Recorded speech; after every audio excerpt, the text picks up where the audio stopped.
தினமலர் நேயர்களுக்கு வணக்கம். இன்றைய சிறப்பு நேர்காணல் நிகழ்ச்சியில் நம்மோடு இணைந்திருப்பது புவிசார் அரசியல் விமர்சகர் திரு கணேஷ்குமார் அவர்கள். வணக்கம் சார். வணக்கம் சார். ஜெயஹிந்த் சார். சார், ரொம்ப நாளாக பேசிக்கிட்டு இருந்த விஷயம் ஆர்எஸ்சி, அதில் சைனா சொல்லியிருக்காங்க இது வலுப்படுத்த வேண்டும் அப்படின்னு ஒரு கோரிக்கை வச்சுருக்காங்க. இது அடுத்த கட்ட நடவடிக்கைகள் என்னவாக இருக்கும்? இது எந்த அளவுக்கு இந்தியாவிற்கு நன்மையை பயக்கும்? அல்லது ஏற்கனவே இருக்கிற நிறைய அமைப்புகள் இருக்குது, அது நிறைய நீர்த்து போயிருக்கிறது, நீங்கள் தொடர்ந்து யூஎன்னை சொல்லிகிட்டு இருப்பீங்க, அது மாதிரியான விஷயங்கள் நடக்குமா? இல்லை இது ஒரு புதிய சகாப்தமாக இருக்குமா? 2017ஆம் வருஷத்துலேருந்து இது 2016-17 இது மீண்டும் திறக்கப்பட்ட ஒரு ஃபைல். இந்த ஃபைல் ரொம்ப நாளாக இருக்குது. கடந்த 50 ஆண்டுகளாக இருக்கக்கூடிய அந்த முக்கியமான ஒரு இணைப்பு அப்படின்றது, இல்லை ஒரு ஆர்கனைசேஷன் அப்படின்னா ஆர்ஐசி. அது நரேந்திர மோடி அவர்களுடைய முதல் டேர்ம் 2016-17 வருஷத்தில் ஆர்ஐசியை பற்றி ஒரு பெரிய பேச்சு அடிபட்டது. அந்த சமயத்தில் ஆர்ஐசி வரும்னு எதிர்பார்த்தோம். அது வந்தது. அந்த சமயத்தில் உண்மையில் ஆர்ஐசி இட் வாஸ் ஒரு நல்ல ஒரு ஆர்கனைசேஷனாக ஃபார்ம் ஆகிட்டு வந்தது. ஆனால் அதுக்கப்புறம் 2019-20 18 போது நல்லா இருந்தது. 18-19 திரும்ப சைனா இந்த ஆர்ஐசியில் இருக்கும்போதே இந்தியா மீது ஒரு அழுத்தம் தரக்கூடிய ஒரு நிகழ்வு பார்டரில் நடந்தது. அதுக்கப்புறம் 2020 அப்புறம் 2025 வரைக்கும் நம்மளுக்கு சைனா, பாகிஸ்தான், அப்புறமா இந்த சைனா மூலமாகவும் பாகிஸ்தான் மூலமாகவும் மறைமுக எதிர்ப்பு வந்துட்டு தான் இருக்குது. அதனால் சைனா இந்த ஆர்ஐசியில் மெயினாக நம்மளுக்கு ப்ராப்ளம் அப்படின்றது பார்த்திங்கன்னா சைனா தான். இந்த 2 நாடுகள், அதாவது ரஷ்யா, இந்தியா, சைனா, இந்த 3 நாடுகளுடைய கூட்டமைப்பு வெற்றி பெற வேண்டும் என்றால் இதில் கண்டிப்பாக இந்தியா அப்படின்ற ஒரு ஆர்கனைசேஷன் இருந்தாகணும், இந்தியான்ற ஒரு நாடு இருந்தாகணும். ஸோ அதை தான் ரஷ்யா ரொம்ப நாளாக சொல்லிகிட்டு இருந்தது என்னென்னா, தயவுசெய்து இந்தியாவும் சைனாவும் தங்களோட டிஃப்ரென்சஸை தூக்கி ஓரம் வச்சுட்டு உலகத்தோடைய அமைதிக்காகவும் புதிய உலக அச்சுக்காகவும், அதாவது நியூ வேர்ல்டு ஆர்டருக்காகவும் இதை நீங்கள் கண்டிப்பாக கொண்டு வரணும் அப்படின்ற ஒரு விஷயத்தை ரஷ்யா சொல்லிகிட்டு இருந்தாங்க. ஏன்னா இந்த ஆர்ஐசி ஒழுங்காக இருந்ததுனா தான் பிரிக்ஸ். நானே நம்ம 2 பேருமே பேசும்போது, நிறைய காணொலியில் பேசும்போது ஆர்ஐசி வரணும் அப்படின்றது ஒரு 10 வருஷமாக நம்ம பேசிகிட்டு இருக்கோம். அதில் ரஷ்யா, இந்தியா, சைனா நல்லா இருந்ததுனா தான், இந்த உறவுகள் சுமூகமாக இருந்தால் தான் பிரிக்ஸ் அப்படின்ற கூட்டமைப்பு சுமூகமாக இருக்க முடியும். பிரிக்ஸ்ன்றது Brazil, Russia, India, China, South Africa. நீங்கள் ஆர்ஐசிக்கு முன்னாடி பியும் பின்னாடி எஸ்சியும் சேர்த்திங்கன்னா பிரிக்ஸு. அந்த பிரிக்ஸ் இப்போ பிரிக்ஸ் ப்ளஸ் கூட்டணியாக மாறிடுச்சு. ஸோ இப்போ எத்தியோப்பியா உள்ளே இருக்காங்க, ஈரான் உள்ளே இருக்காங்க, யுஏஇ உள்ளே இருக்காங்க. ஸோ இந்த நாடுகள்லாம் உள்ளே வரும்போது பொறுப்புகள் கூடுது. ஸோ இப்போ எல்லாத்துக்கும் நடுவில் பார்த்திங்கன்னா என்ன இருக்குது? இந்தியா இருக்குது. ஸோ இப்போ இந்தியாவை சைனா ஒழுங்குபடுத்த அதாவது ஒழுங்காக நடத்த வேண்டும். அதாவது ஒழுங்காக மரியாதை கொடுக்க வேண்டிய இடத்துல மரியாதை கொடுக்கணும். அது இல்லாமல் பண்ண முடியாது. ரஷ்யாவுக்கும் இந்தியாவிற்கும் சைனாவுக்கும் உறவுகள் மேம்பட்டால் இது மேற்கத்திய நாடுகளுக்கு மிகப்பெரிய ஒரு சவாலாக இருக்கக்கூடிய ஒரு சூழல் நிலவும். அப்படின்றதுனால அதை கெடுப்பதற்காக பல நாடுகள் முயற்சி செய்து கொண்டிருக்கு. இல்லை, அதில் ஒரு முக்கியமான விஷயம் நம்ம பார்த்துட்டு இருக்கோம், நம்ம பேசிகிட்டு இருக்கோம். பிரிக்ஸ் கரன்சி அப்படிங்கிற ஒரு விஷயத்தை முன்னெடுத்து போயிட்டு இருந்தோம். அதற்கு தடையாக நிறைய தடைகள் வந்தது. அதற்கு முக்கியமான விஷயம் இந்தியாவிற்கும் சைனாவுக்குமான அந்த உறவு என்பது நிறைய இன்னல்கள் போயிடுச்சு. ஆனாலும் கூட அதனால் நிற்கலை பிரிக்ஸ் கரன்சி. அதற்கு என்னவெல்லாம் உலகத்தில் நடந்தது, இந்தியா அதிலிருந்து அந்த கரன்சியை முன்னெடுக்கக்கூடாது அப்படிங்கிறதுக்கு போர் வரைக்கும் நடந்துட்டு இருக்குதுன்னு நம்ம பார்க்குறோம். அப்போ இந்த சூழ்நிலையில் இப்போயும் போர் தொடர்ந்து கொண்டு இருக்கிறது. அந்த போருக்கான காரணங்கள், பல்வேறு காரணங்கள் சொல்லப்பட்டாலும் கூட இந்தியாவோட கை ஓங்குகிறது அப்படிங்கிற ஒரு விஷயம் அதில் பார்க்கப்படுகிறது. அந்த ஆயில் சப்ளையை கட் பண்ணுறதுக்காக நடந்துகிட்டு இருக்கு. அப்போ இந்த சமயத்தில் ரஷ்யா, இந்தியா, சைனா கூட்டணி என்பது வலுப்பெற்றா, அப்போ இதை ஒடுக்க நினைக்கிற அந்த சக்திகள் திரும்பவும் வேறு எதுவும் விதத்தில் உள்ளே வருவாங்க அப்படின்னு நம்ம பார்க்க முடியுது இல்லையா? அப்போ இந்த முன்னெடுப்பு இப்பொழுது சைனா முன்னெடுத்திருக்கிறது. இதற்கு தடை வருவதற்கு ஏதேனும் வாய்ப்புகள் இருக்கா? இல்லை அந்த சூழ்நிலையெல்லாம் மாறிடுச்சு, இனிமேல் ஸ்டாப் பண்ண முடியாது அப்படின்னு நம்ம புரிஞ்சுக்கலாமா? அதாவது இந்த கூட்டணி நல்லா தான் வந்துட்டு இருந்ததுன்னு சொன்னேன். அதை நடுவில் அப்படியே நின்று போச்சுன்னு சொன்னோம் இல்லையா? நின்று போனதுக்கான காரணம் கண்டிப்பாக இந்தியா கிடையாது. ஏன்னா இந்தியா இது வரைக்கும் தன்னுடைய பார்டரில் பாகிஸ்தானோட நம்ம பேச்சுவார்த்தை நடத்திட்டு இருக்கோம். எதுக்குன்னா, நம்மளோட இடத்த அவன் பிடிச்சி வச்சுருக்கான், டென்ட் போட்டு வச்சுருக்கான். பாகிஸ்தான் ஆக்குபைட் காஷ்மீர் அப்படிங்கிறது இந்தியாவோட ஒருங்கிணைத்த பகுதி, அதை நீ திரும்பி கொடுத்துருன்னு சொல்லிட்டு இன்னி வரைக்கும் பேசிகிட்டு இருக்கோமே தவிர, நம்ம போர் செய்து பிடிக்க முடியாதானா பிடிக்க முடியும். அதற்கான எல்லா தகுதியும் எல்லா திறனும் இருந்தும் கூட அமைதியின் வழியாக இந்தியா போராடி கொண்டிருக்கிறது அப்படின்றத நம்ம பார்க்க முடியுது. ஸோ ஏன்னா அமெரிக்கா பாகிஸ்தானோட நிற்குது, மேற்கத்திய நாடுகள் முழுக்க பாகிஸ்தானோட நிற்குது. ஸோ சீனாவும் பாகிஸ்தான் பக்கத்தில் நிற்கிது. இந்த ஈக்குவேஷன் இருக்கிறதுனால பாகிஸ்தான் வந்து பலம் கொண்ட நாடு மாதிரி இருக்குது. இருந்தாலும் 1947 ஒரு போரையுமே அவங்க தொடர்ந்து ஜெயிக்க முடியல. ஸோ இந்தியா தான் ஜெயிச்சிட்டு இருக்குது. ஆப்ரேஷன் சிந்தூர் இது வரைக்கும் பாஸில் தான் இருக்குது. ஸோ இப்போ சைனா வந்து பாகிஸ்தானோட ஈக்குவேஷனை அவங்க தெளிவுபடுத்திட்டாங்கன்னா உங்களுக்கு பாகிஸ்தான் ஆக்குபைடு காஷ்மீர் நம்மளுக்கு வந்துடும். ஸோ அப்படி பாகிஸ்தான் ஆக்குபைடு காஷ்மீர் நம்மளுக்கு வரதுக்கான வாய்ப்புகள் ஜாஸ்தி. ஏன்னா பாகிஸ்தான் வந்து சைனாவிடமிருந்து தான் நிறைய ஆயுதம் சப்ளை வாங்கிட்டு இருக்காங்க. கிட்டத்தட்ட 80% இராணுவ தளவாடங்கள் சீனாவிடமிருந்து பாகிஸ்தான் பெறுகிறது அப்படிங்கிறது நம்மளால் லாஸ்ட் 3 இயர்ஸில் நான் சொல்கிறது ஆப்ரேஷன் சிந்தூர் போதே நம்ம பார்த்ததில் சீனாவோட இராணுவ தளவாடங்கள் தான் பாகிஸ்தான் நிறைய வாங்கியிருக்காங்க. அவங்களுடைய விமான எதிர்ப்பு சிஸ்டமும் சரி, மிசைல் எதிர்ப்பு சிஸ்டமும் சரி, ரெண்டுமே வந்து ஏவுகணை எதிர்ப்பு சிஸ்டம் ரெண்டுமே வந்து பாகிஸ்தான் வந்து சைனாவிடமிருந்து வாங்கிறது. ஸோ அப்போ நீங்கள் வந்து குழந்தையும் கிள்ளிட்டு தொட்டிலையும் ஆட்டிட்டு நீங்கள் வந்து ரொம்ப நாள் உலகத்தில் வாழ முடியாது. ஸோ சைனா வந்து ஒரு ஸ்டாண்ட் எடுக்கணும். So this is a time அவங்க என்ன சொல்கிறாங்கன்னா, ஓகே இது வந்து நம்ம நிறுத்துவோம், நம்ம இந்தியாவோடு இணைந்து பணியாற்றுவோம் அப்படின்னு சொல்கிறாங்கன்னா, காம்பீட்டிங் ரைவல்ஸ் இல்லைன்னு சைனா இப்போ சொல்லியிருக்காங்க. இந்த அறிக்கையின் போது என்ன சொல்கிறாங்கன்னா, நாம் 2 பேர் எதிர்த்து நிற்கக்கூடிய எதிராளி கிடையாது, நம்ம ஒன்றாக பயணிக்கக்கூடிய ஒரு கூட்டாளி. அது நிறைய நேரம் நாம சொல்லிட்டே இருந்திருக்கோம். பாரதம் தொடர்ந்து அவங்களும் சொல்லியிருக்காங்க. ஆனால் சொல்லும் போதே திரும்ப அவங்க வந்து திரும்ப அந்த இதை வந்து மீறி இருக்காங்க. இல்லை, அந்த பிரிக்ஸ் கரன்சியில் இன்னொரு விஷயம் இல்லை, பிரிக்ஸ் கரன்சி நான் சொல்கிறேன். பிரிக்ஸ் கரன்சியில் ஏன் வந்து முடியாது அப்படின்னா, இப்போ வந்து உலகத்தில் மிகப்பெரிய என்ன சொல்ல நாணய மதிப்பீடு அப்படின்னா யாருக்கு இருக்குது? ஒன்று அமெரிக்கா டாலருக்கு இருக்குது. அதுக்கப்புறமா நீங்கள் யூரோன்னு எடுக்கலாம், இல்லைனா ஸ்டெர்லிங் பவுண்டு. ஸோ அந்த மாதிரி இருக்கக்கூடிய மேற்கத்திய நாடுகளுடைய அந்த நாணயங்கள். ஸோ அது வந்து நம்ம யூஸ் பண்ண போகிறது இல்லைன்னு வச்சுப்போம். ஸோ அது தாண்டினீங்கன்னா இப்போ உலகத்தோடைய 2வது பெரிய பொருளாதாரம் மிக்க ஒரு பெரிய சக்தியாக யார் இருக்கான்னா சைனா இருக்கான். அப்போ டாலர் வேணான்னு சொன்னீங்கன்னா எங்கே போகணும்னா கண்டிப்பாக யுவானுக்கு தான் போகணும். ஸோ யுவானுக்கு போச்சுன்னா நான் எரியிற நெருப்புலேருந்து, அதாவது எண்ணெயிலேருந்து எகிரி நேரம் நெருப்பில் குதிக்கிற கதையாக இருக்கும். ஸோ இப்போ நான் டாலருக்கு மாற்றாக ஒன்று கொண்டு வரேன்னு சொல்லிட்டு அது யுவானை கொண்டு வந்தேன்னா, அதாவது அமெரிக்காவாவது பரவாயில்ல, பாகிஸ்தானை வச்சுக்கிட்டு ஆடுவான், இல்லை பங்களாதேஷை வச்சு ஆடுவான், இல்லை இலங்கையை வச்சு ஆடுவான், மாலத்தீவை டர்க்கி மூலமாக வச்சு ஆடுவான், ஸோ ஆப்கானிஸ்தானை பிடிச்சி அந்த பேஸ்லேருந்து ஆடுவான். இப்படி தான் இருக்குமே. ஆனால் சைனா திபேத்தை வச்சுக்கிட்டு நம்ம பார்டர்லேயே உட்காந்துருக்கான். ஸோ அப்போ டேரெக்டாக நம்ம வந்து என்ன சொல்கிறது, ஹெட் டு ஹெட் மோதக்கூடிய ஒரு பெரிய பார்டர் இருக்கக்கூடிய நாடு. இவங்ககிட்ட நீங்கள் கொண்டு போய் மொத்தத்தையும் உங்களோட பொருளாதாரத்தை, உலகத்தோட பொருளாதாரம் அந்த கரன்சியை நம்ப போகுதுன்னா, ஸோ அது வந்து இந்தியாவுக்கு மிகப்பெரிய பொருளாதாரத்தில் பின்னடைவை சந்திக்க நேரிடும். அப்படின்றதுனால நீங்கள் பிரிக்ஸ் கரன்சின்னு வந்ததுன்னா, பிரிக்ஸ்குள்ளே இருக்கக்கூடிய மிகப்பெரிய கரன்சி எது இருக்குன்னா கண்டிப்பாக யுவான் தான் இருக்கும். ஸோ யுவானை மிஞ்சி ஒரு கரன்சி இந்தியாவால் இப்போதைக்கு கொண்டு வர முடியாது. ஸோ ஈவந்தோ அது வந்து இன்ஃப்ளேட்டட் இது வேணால் காமிச்சிங்கன்னா கூட இந்தியாவால் இப்போது இந்தியாவோ ரஷ்யாவோ இல்லை பிரேசிலோ தென்னாப்பிரிக்காவோ முடியாது. ஸோ அப்போ நான் வந்து அமெரிக்காவை ரீப்ளேஸ் பண்ணி சைனாவை கொண்டு வரதுன்றது ஒரு பெரிய பிரச்சனை. அதனால் இந்தியா ஆரம்பத்துலேருந்து பிரிக்ஸ் கரன்சி வேணான்னு சொன்னதுக்கான ரீசன் என்னென்னா, பைலேட்டரல் ட்ரேட் வச்சுக்கோங்க. அதாவது ரூபாய்க்கும் ரூபலுக்கும், ரூபாய்க்கும் யுவானுக்கும், ரூபாய்க்கும் இப்போ ரிங்கிட்டுக்கும், ஸோ அந்த மாதிரி ரூபாய்க்கும் டாலருக்கும் அப்படி வந்து நம்ம ட்ரேட் பண்ணோன்னா ஒரு நாட்டோடைய நாணயத்தை நம்பி எந்த ஒரு நாடும் இருக்காது. அதாவது வேர்ல்டு ரிசர்வ் கரன்சி அப்படின்றது நம்ம நிறைய பார்த்துட்டோம், நிறைய எக்ஸ்பெரிமெண்ட் பண்ணிட்டோம். அதாவது வெனிஷியன் கரன்சிஸ்லேருந்து வெனிஸ் நாட்டோடைய கரன்சியிலேருந்து ஆரம்பித்து இன்றைக்கி இருக்கக்கூடிய அமெரிக்கா டாலர் வரைக்கும் ஒரே ஒரு நாட்டு சர்வதேச நாணயமாக வந்தது பிறகு உலகம் வந்து பட்டதெல்லாம் போதும்பா அப்படின்ற மாதிரி நின்று போயிருக்கு. அதனால் இனிமேல் 2 நாடுகளுக்குள்ள வர்த்தகம் இருக்கிறதுன்றது வந்து அந்த 2 நாட்டு நாணயத்தோடு போவது நல்லது. அதுதான் வந்து கரெக்டான ஒரு விஷயமா இருக்க முடியும். நீங்கள் 3வது நாட்டோடைய நாணயம் வந்து இந்த 2 நாடுகளுக்கும் உள்ளே இருக்கக்கூடிய வர்த்தகத்தையும் உறவையும் நிர்மாணிக்கக்கூடிய சக்தியாக மாறுச்சுன்னா அது வந்து இராணுவத்தின் சக்தியாக மாற்றக்கூடிய வல்லமை பெற்றது.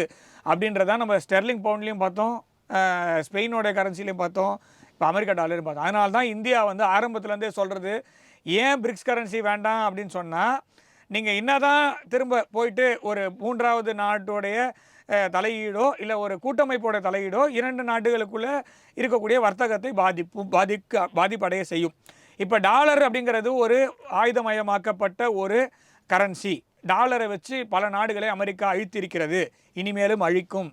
இது மாறுவதற்கான வாய்ப்புகள் இருக்கு. கண்டிப்பாக கேட்குறேன்னா, ஸ்ரீ விஜயபுரத்தில் வந்து இப்போ ஆயில் அண்ட் கேஸ் சோர்ஸ் இருக்குது. நம்ம நேரடியாக டாலரும் கோல்டும் நேரடியாக சம்மந்தப்பட்டிருந்தா கூட மறைமுகமாக அல்லது அதை விடவும் கூடுதலாக சம்பந்தப்பட்டிருப்பது இந்த லிக்விட் கோல்டு கரெக்ட் அப்படிங்கிற அந்த கச்சா எண்ணெய் தான். கருப்பு அதற்கான சோர்ஸ் நம்மகிட்ட இருக்குன்னா, அப்போ எந்த அளவுக்கு நம்மகிட்ட சோர்ஸ் இருக்குது, இதன் மூலமாக நம்முடைய அந்நிய செலாவணியில் எந்த மாற்றங்கள் ஏற்படும், இல்லை டாலர் விசஸ் ரூபாயோட அந்த மதிப்பில் மாறுவதற்கு ஏற்படுவதற்கான வாய்ப்புகள் இருக்கா, எப்படி இருக்குது? எப்பப்பெல்லாம் ஆயில் வந்து அந்தந்த நாடுகள் ப்ரொடியூஸ் பண்ணுதோ அந்த நாடுகள் மீது சாங்ஷன்ஸ் அமெரிக்கா தாராளமாக செய்யும். உலகத்தின் நம்பர் 1 ஆயில் ரிசர்வ்ஸ் இருக்கிற கண்ட்ரிஸ் எல்லாம் எடுத்து பாருங்கள். ஒன்று அடிமையாக இருப்பான், இல்லை எதிர்த்து காணாமல் போயிருப்பான், இல்லை அவனை தூக்கிட்டு எவன்லாம் எதிர்த்து பேசுகிறானோ தூக்கிட்டு ஒரு கைப்பாவையாக இருக்கக்கூடிய ஆளை கொண்டு போய் அமெரிக்கா உட்கார வைக்கும். இதுதான் 1945 பிப்ரவரி மாதம் 14ஆம் தேதி ஒரு காதலர் தினத்தன்று அமெரிக்காவுக்கும் சவுதி அரேபியாவுக்கும் ஏற்பட்ட ஒரு காதல். அது ஆயில் மூலமாக வந்த ஒரு காதல். அந்த காதல் எல்லாம் வந்து ஒரு என்ன சொல்கிறதுன்னா ஒரு ஃபாரின் பவராக அமெரிக்கா அன்றைக்கி எடுக்கிறாங்க. அன்னிலேருந்து இன்னி வரைக்கும் டாலர் தான் ஆயிலை நிர்ணயம் செய்யும் அப்படின்றது கொண்டு வந்துட்டாங்க. டாலர் இல்லாமல் நீங்கள் ஆயில் வாங்க முடியாது. சரி, டாப் 10 ஆயில் ப்ரொடியூசிங் கண்ட்ரிஸ் இல்லை ஆயில் ரிசர்வ்ஸ் இருக்க கண்ட்ரிலாம் எடுத்து பார்த்தீங்கன்னா வெனிசுலா, நான் எதுவும் சொல்ல வேண்டியதில்லை. அந்த நாட்டுடைய அதிபர் வந்து இப்போ வந்திருக்காங்க, நம்ம ஊருக்கு வந்திருக்காங்க.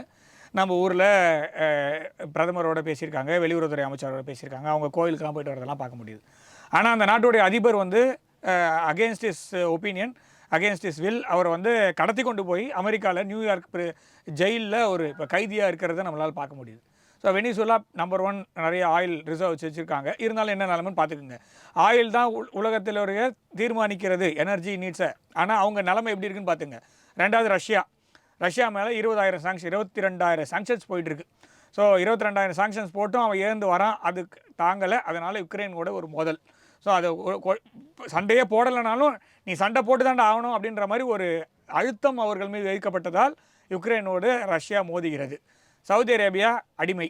ஸோ அமெரிக்கா என்ன சொன்னாலும் அப்படியே கேட்பாங்க, அப்படியே நடக்கும். 4வது இடம் ஈரான். இப்போ சுற்றி இருக்கக்கூடிய நாடுகள் எல்லாமே என்னென்ன நிலைமைன்னு நான் எதுவும் சொல்ல வேண்டியதில்லை, அது அநேகமாக நீங்களும் பார்க்கலாம். ஸோ இங்கே ப்ராப்ளம் என்னென்னா, ஆயில் எங்கெங்கெல்லாம் இருக்கோ அந்த நாட்டை அழுத்தம் கொடுப்பதற்காகவும் அந்த நாட்டை வளைத்து போடுவதற்காகவும் அந்த நாட்டு தலைமையை மாற்றுவதற்காகவும் அந்த நாட்டு தலைமையை ஒரு பப்பட்டாக கைப்பாவையாக மாற்றுவதற்கும் அமெரிக்கா அனைத்து முடிவுகளும் எடுக்கும், அனைத்து திட்டங்களும் போடும். சிஐஏ அதுக்கான முடுக்கி விடப்படும். இந்த காக்ரோச் ஜனதா பார்ட்டிலாம் எதுக்கு வந்ததுன்னு நினைக்கிறீங்க? இதெல்லாம் வந்து நம்ம அப்படியே வெளியிலேருந்து பார்த்தீங்கன்னா சாதாரணமாக இருக்க மாதிரி தான் இருக்கும். ஸோ இங்கே இருக்கக்கூடிய பல அரசியல் கட்சி தலைவர்களும் வருங்காலத்தில் வரக்கூடிய தலைவர்களும் கூட இந்த பிகர் பிளாட்னு சொல்லுவாங்க.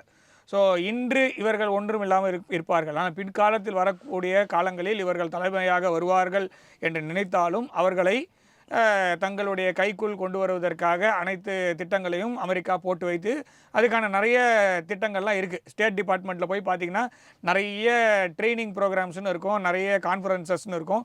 ஸோ இதெல்லாம் நம்ம புதுசெல்லாம் கிடையாது. சரி, நீங்கள் கேட்ட அந்த ஸ்ரீ விஜயபுரம் 3rd வெல் அது வந்து நம்மளுக்கு கிடச்சிச்சு.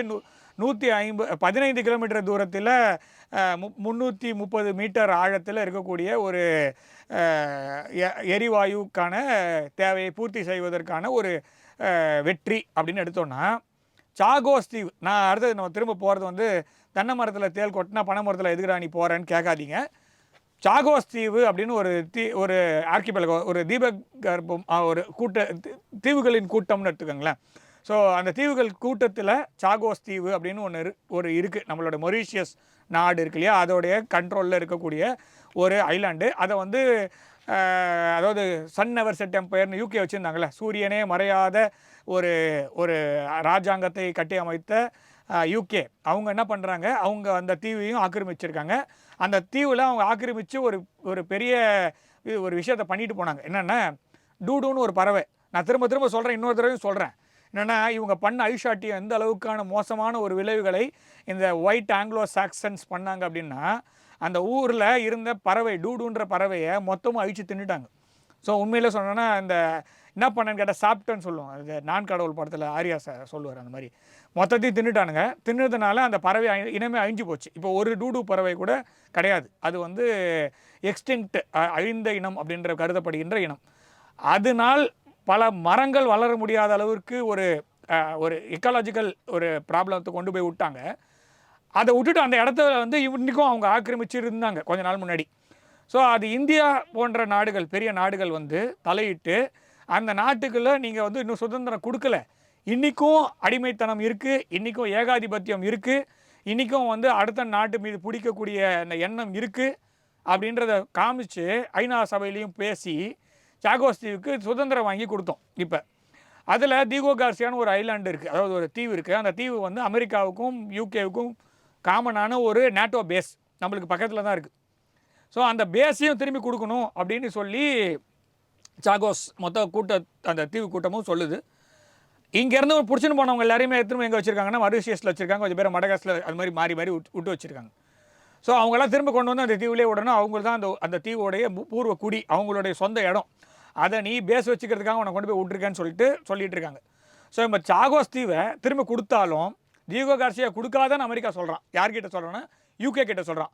99 வருஷம் லீஸ் எடுத்து அந்த லீஸில் அந்த பணத்தை வந்து அவனுக்கு கொடு, அந்த பணத்தை கொடுத்து அந்த இடத்த மாத்திரம் வச்சுக்கோ. சைனா நம்மளுக்கு அச்சுறுத்தல், ஈரான் நம்மளுக்கு அச்சுறுத்தல்.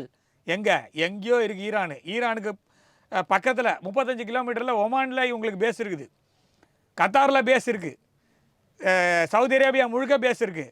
எது வச்சுன்னு அதாவது ஆட தெரியாத பேஸ்லாம் இருக்கு. பேஸ் கொடுத்த நாட்டோட நிலைமை என்னவா இருக்கு? இவங்க பேஸ் ஆடி போயிருக்குல்ல, அதுதான் பிரச்சனை. அதாவது பேஸ் எல்லாம் இருக்குது, இவங்களோட பேஸ் கால் ஆடி போய் உட்கார்ந்துருக்கிறதுனால இவங்களால வந்து இலச்சவன் ஒருத்தன் மாட்டினான்னு அடிக்கிறதுக்காக எல்லா இடத்துலையும் இடத்த பிடிச்சி வச்சுருப்பாங்க. ஃப்ரான்ஸ் வந்து இருக்கிறதுலே அதிகமான டைம் ஜோன் கொண்ட நாடு, நம்ம நட்பு நாடு தான் இல்லைன்னு சொல்லலை, இருந்தாலும் சொல்கிறேன். ஸோ ரஷ்யா வந்து கிழக்குலேருந்து இருக்கக்கூடிய மிகப்பெரிய நாடு. அவன் 12 டைம் ஜோன் வச்சுருக்கான்னா அவன் நாட்டுடைய சைஸ் பெருசு, அதனால் 12 டைம் ஜோனில் இருக்கான். ஃப்ரான்ஸ் 14 டைம் ஜோன் இருக்குது. அமெரிக்காவோட டைம் ஜோன் எத்தனைன்னு தெரியல, ஏன்னா பாகிஸ்தான் கூட அவங்க டைம் ஜோன் உள்ள தான் வருவாங்க.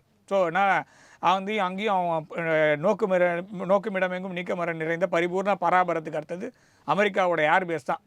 அழகான முகம் உலகத்தை காமிச்சோன்னா அதில் அம்மா வந்த மாதிரி ஃபுல்லாக செம்புள்ளி கரும்புள்ளி குத்துன மாதிரி அமெரிக்கா பேஸ் இருக்குது. ஸோ அந்த சாகோஸ் தீவை அவங்க பிடிச்சி வச்சுருக்கிறதுக்கான காரணம் அதாவது உலகம் நினைக்கிற மாதிரி அது சைனாவுக்கு கவுண்டராவோ இல்லை ஈரானுக்கு கவுண்டராவோ இல்லை வேறு ஏதாவது நாட்டுக்கு கவுண்டராவோ இருக்கக்கூடிய இடம் கிடையாது. அது இந்தியாவில் நாளைக்கு ஸ்ரீவிஜயபுரத்தில் ஒரு ஆயில் எக்ஸ்ப்ளோரேஷன் வந்ததுன்னா அதை தடுத்து நிறுத்துவதற்காகவும் இந்தியாவின் குடியை கெடுப்பதற்காக அமெரிக்கா வைத்திருக்கக்கூடிய ஒரு திட்டத்தின் ஒரு மிகப்பெரிய மறைமுக பாணி தான் அந்த சாகோஸ் தீவிலையும் முக்கியமாக தீகோ கார்சியா வச்சிருக்கிறது. இதை கவுண்டர் பண்ணுறதுக்காக தான் இந்த கிரேட் நிக்கோபார் அந்த தீவில் வந்து நம்ம ஏர்பேஸ் அமைக்கிறோமா? அந்த என் ஊர், என் இடம், என் வீட்டில் நான் எங்கே வேணால் கிச்சன் வச்சுப்பேன். வீட்டில் எடுத்துன்னு வந்து ஹாலில் வச்சு நான் இண்டக்ஷன் குக்கரோ இல்லை கேஸ் ஸ்டவ்வோ வச்சு நான் பால் காய்ச்சுவேன். அது என்னோடய வீடு, என் இடத்துல நான் எங்கே வேணால் வைப்பேன். அமெரிக்காவில் என்றைக்காவது நான் ஒரு கேள்வி கேட்குறேன் திரும்ப. கியூபா இருக்குல்ல, கியூபாவுக்கு சொந்தமான இடத்துல நான் போயிட்டு நான் ஒரு ஏர்பேஸ் கட்டுறேன். கியூபாவுக்கும் இந்தியாவுக்கும் நல்ல ஈக்குவேஷன் இருக்குன்னு வச்சுப்போம், நல்ல ஈக்குவேஷன் தான் இருக்குது. சரி, நான் போய் கியூபாவில் ஒரு ஏர்பேஸ் கட்டுறேன். இல்லைனா ட்ரினிடாட் டொபாகோ இருக்குல்ல, அங்கே நம்ம ஏர்பேஸ் கட்டலாம். இல்லை கரிபியன் ஐலாண்ட்ஸ்லாம் இருக்குல்ல, ஏதோ ஒரு தீவை நான் காசு கொடுத்து வாங்குறேன். அமெரிக்கா கவர்மெண்ட் இருக்குமா, கழுகுக்கு மூர்க்கலாம். அப்போ மாத்திரம் ட்ரம்ப்பு கீழே பிறண்டு அழுவார்ல. ஸோ அப்போ ஊர் பக்கத்தில் நான் வந்தால் தப்பு, ஆனால் என் ஊருக்கு பக்கத்தில் நீ பாகிஸ்தானில் பேச வைப்ப, செயின்ட் மார்ட்டின் ஐலாண்டு எனக்கு கொடுன்னு கேட்ப, அது கொடுக்க மாட்டேன்னு சொன்னால் ஆட்சியை கவுப்ப, ஒரு பப்பட்டை கொண்டு வந்து வைப்பேன். பங்களாதேஷில் 7 லட்சம் கோடி கடன் இருந்த நாட்டை 21 லட்சம் கோடி கடனை ஆக்கி அந்த நாட்டை திவால் பண்ணி அந்த நாட்டில் இன்னொரு பப்பட்டை கொண்டு வந்து உட்கார வச்சு இன்றைக்கும் நீ அந்த நாட்டு குடியை கெடுக்கிறது மூலமாக என் நாட்டு குடியை கெடுக்கிறதுக்கு பார்க்குற. ஸோ இப்படிப்பட்ட நாடு நட்பு நாடுன்னு சொல்லும். ஸோ இப்போ ஸ்ரீவிஜயபுரத்திற்கு த்ரெட் இருக்கானா இருக்குது. அது யாரால் இருக்குன்னா அமெரிக்காவால் இருக்குது. அதுக்கு கவுண்டர் பண்ணுறதுக்கு நம்ம பேஸ் கட்டணும்னா கட்டலாம். அதுக்கு எந்தெந்த அரசியல்வாதிகள்லாம் எதிர்த்து பேசுகிறாங்கன்னு பாருங்கள். அவங்கெல்லாம் நான் சொன்ன அந்த ஃபாரின் அந்த ட்ரைனிங்லாம் போயிட்டு வந்தாங்களான்னு பாருங்கள். ஸோ நிறைய என்ன சொல்கிறது சலுகைகள்லாம் வழங்கப்பட்டிருக்கான்னு பாருங்கள். ஸோ இவங்க பேசினா கரெக்டு, அவங்க பேசினா தப்புன்றதெல்லாம் யாரெல்லாம் பாருங்கள். So we are talking about a bigger plot, அதனால் வி ஹாவ் டு வெயிட். அதனால் ஸ்ரீவிஜயபுரத்தில் நம்மளுக்கு ஆயில் கிடச்சதும் கிரேட் நிக்கோபாரில் நாம் பேஸ் அமைப்பதும் நம்மளுடைய உரிமை. அது என்னுடைய நாட்டுடைய இறையாண்மைக்கு உட்பட்ட பிரதேசத்தில் நாம் என்ன வேணால் செய்வோம்.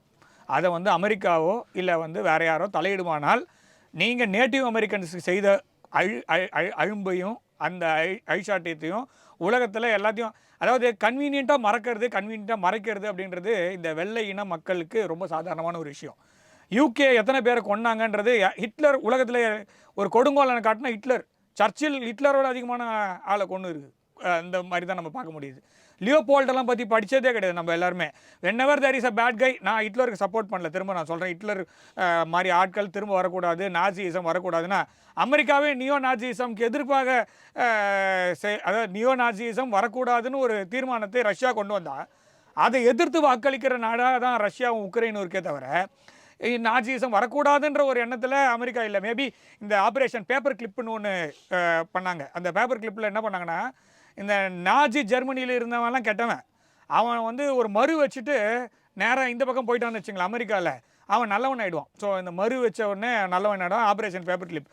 ஸோ அந்த மாதிரி ஜெர்மனியோடைய அந்த கொடுமையான ஆராய்ச்சியுடைய முடிவுகளுடைய அந்த பலனை அனுபவித்ததனால் அமெரிக்கா மேபி நாசிசம் திரும்ப வரணும். ஏன்னா இன்னொரு உலக போரையோ இன்னொரு உலகத்தில் கொடுமையான விஷயத்தையோ செய்து அதன் மூலமாக ஆராய்ச்சி செய்து அந்த ஆராய்ச்சி முடிவுகளையும் அமெரிக்கா தனதுக்கு சாதகமாக்கி கொள்ளும் பட்சத்தில் நாசிசம் ஓகேன்னு சொல்லுவாங்கன்னு நான் நினைக்கிறேன்.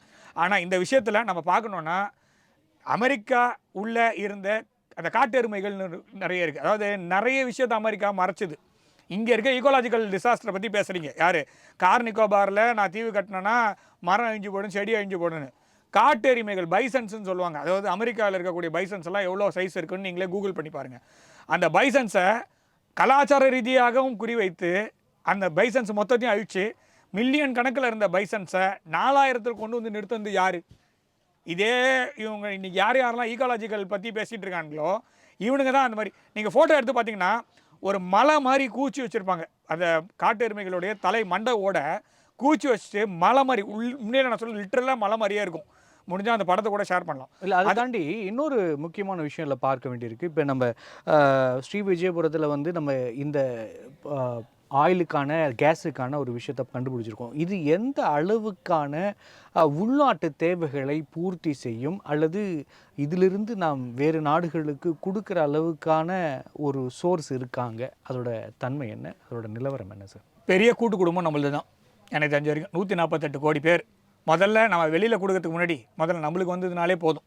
ஏன்னா 80% எண்ணெய் தேவையும் எரிவாயு தேவையும் நம்ம வெளியிலேருந்து வாங்கிட்டு இருக்கோம். நம்மக்கிட்ட கேஜி பேசினில் இருக்குது, நிறைய இடத்துல இருக்குது, ராஜஸ்தானில் இருக்குது, அப்புறமா அஸ்ஸாமில் இருக்குது, எல்லாமே நம்மளோட ஆயில் ரிசர்வ்ஸ்லாம் இருக்குது, எல்லாம் இல்லைன்னுலாம் சொல்லலை. இருந்தாலும் 80% எரிவாயு தேவையும் எண்ணெய் தேவையும் இந்தியா வெளியிலிருந்து தான் வாங்குகிறது. அதில் முக்கியமான ஒரு பார்ட்னராக ரஷ்யா இருக்காங்க. முக்கியமான ஒரு பார்ட்னராக வளைகுடா நாடுகளில் யுஏஇ இப்போது மாறிட்டு இருக்காங்க. யூஎஸ்ஸு வெனிசுலா மூலமாக மாறுவதற்கு முயற்சி செய்து கொண்டிருக்கிறது. ஸோ இதெல்லாம் நம்மக்கிட்ட ஆல்ரெடி டைவர்சிஃபை பண்ணியிருக்கு. இது எல்லாத்துக்கும் மேலே என் ஊர்லேயே விளையுது அப்படின்னா இது ஒரு மினரல் வந்து நல்லது.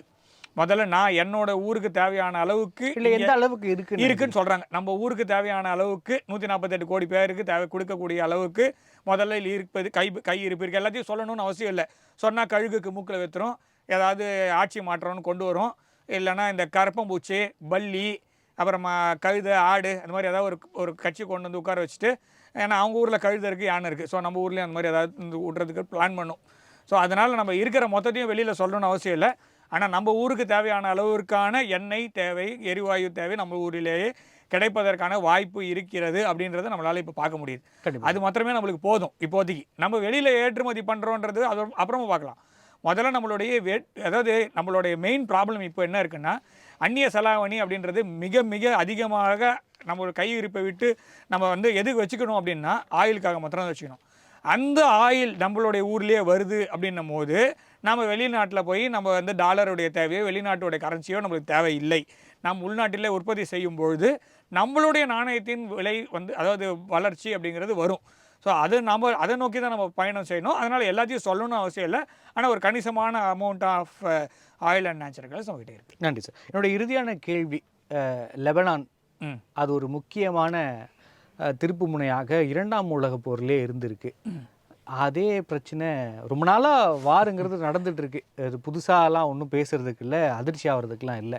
இந்த ஈராக் வார் என்பது தொடர்ந்து நடந்து கொண்டே இருக்கிறது. ஒரு நடுவில் நிறுத்தம் அப்படி நிறைய வாட்டி சொன்னாங்க. திருப்பி ரெஸ்யூம் எப்போ ஆச்சுனே தெரியல. அப்படிங்கிற மாதிரி தொடர்ந்து போயிட்டே இருக்குது. இப்போ இதில் லெபனானும் கூட சேர்ந்து இருக்கிறது. இதுக்கு ரிட்டாலியேட் ஈரான் பண்ணியிருக்காங்க, ஈரான் அவங்கள தாக்குனாங்கன்னு சொல்லிட்டு இது இப்படி தொடர்ந்துகிட்டே இருக்குது. இந்த போர் முடிவு என்பது ஏற்படுவதற்கான வாய்ப்புகள் இருக்கா, இல்லை இது ஒரு பிராந்திய போராக அது தொடர்ந்து இருக்குமா? இல்லை இந்த ஒரு சின்ன ஒரு நாட்டில் நடக்கிற ஒரு ஒரு சின்ன இனக்குழுக்கும் அல்லது ஒரு கிளர்ச்சியாளர்களுக்கும் நடக்கிற போருங்கிறது ரொம்ப நாள் நம்ம ஊரில் நக்ஸலைட்டுக்கும் இந்திய இராணுவத்திற்கும் இல்லை இந்திய மக்களுக்கும் நடந்த போர் வந்து ரொம்ப நாள் நடந்துட்டு இருந்தது. நியூஸில் வந்துகிட்டே இருக்கும். அது ஒரு பக்கம் நடந்துகிட்டே இருக்கும், உலகம் ஒரு பக்கம் வியங்கிட்டே இருக்கும். அது மாதிரி நடக்க போகுது. அப்படியான ஒரு எண்ணத்தை ஏற்படுத்துகிறீங்க சார் இந்த அந்த மாதிரி நான் பார்க்கல. இதில் வந்து இது அமெரிக்கா வந்து தன்னுடைய இந்த பிராந்தியத்தில் வெளியேற முயற்சி செய்கிறது. அதற்கான எல்லா முடிவுகளும் செய்து. ஏன்னா இன்னைக்கு பெஞ்சமின் நெட்டான்யாஹுவுக்கு செல்லமான ஒரு கண்டிப்பு, அதாவது நான் ரொம்ப சீரியஸாக சொல்கிறேன்னு சிரிப்பு மூத்துன மாதிரி ஒரு வேலையை பார்த்துருக்காரு ட்ரம்ப் அவர்கள். நான் இந்த இடத்த விட்டு போயிடுவேன் அப்படின்னு சொல்கிறாரு. நெட்டான்யாஹு அது கேட்ட பிறகு போய் லெபனான் மீது குண்டு போட்டிருக்காங்க. என்ன விஷயம் அப்படின்னா, நம்பிக்கையற்ற நிலையில் இந்த 3 நாடுகளும் இருக்கிறது. யூஎஸும் இஸ்ரேலும் சேர்ந்து தான் ஈரான் மீது தாக்குதல் பண்ணுது.